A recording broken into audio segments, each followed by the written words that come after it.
Ish kryebashkiaku i New Yorkut Eric Adams ka kaluar prej vitesh me sides për të jetuar jashtë vendit. Tani ai ka edhe dokumentin që dëshmon këtë. Është bërë zyrtarisht shtetasi i Shqipërisë fal një dekreti presidencial të firmosur nga Bajram Begaj. Shtetësia ju dha me kërkesë të vet Adams, e ndonë se ka kryesisht karakter ceremonial, ajo tregon qartë orientimin që ai ka pasur prej kohësh. Zëdhënësi i tij, Todd Shapiro, konfirmon lajmin pas publikimeve në median shqiptare, duke cilësuar Adams si një aleat të kaershëm të komunitetit shqiptaro-amerikan. Sipas tij, kjo shtetësi pasqyron vite respekti të ndërsjellë dhe forcon lidhjet kulturore mes New Yorkut dhe Shqipërisë. Në pamje të parë, kjo paraqitet si një histori pozitive, megjithëse Adams ka një histori gjestesh të ngjashme jashtë vendit, që shpesh ka ngritur pikpyetje në SBA.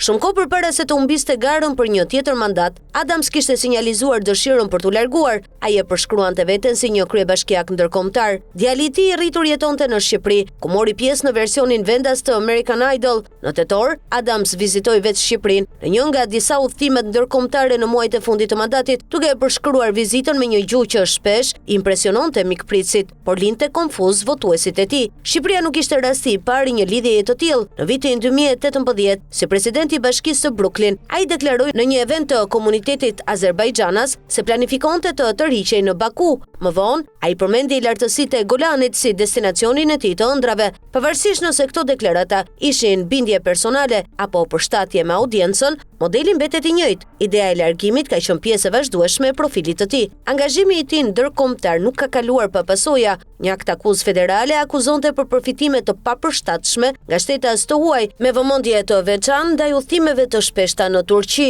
Adams i mohoi akuzat dhe çështja u mbyll më pas nga Departamenti i Drejtësisë gjatë administratës Trump. Pas kësaj, ai zhvilloi bisedime me zyrtar për një rol të mundshëm diplomatik, por pa rezultat konkret. Pak pas tërheqjes nga gara për rizgjedhje, Adams zhvilloi një vizitë katërditore në Shqipëri, ku takua me kryeministrin Edi Rama, antar të qeverisë dhe përfaqësues të biznesit. Një pjesë e vizitës u financua nga qeveria shqiptare, çka në kontekstin e së kaluarës së tij ligjore tërhoqi vëmendje dhe reagime. Pas largimit nga drejtimi i qytetit, Adams është parë në vende si Dubai dhe Republika Demokratike e Kongos, ndërsa aktiviteti i tij mbetet i paqartë për publikun amerikan, shkruan Los Angeles Times.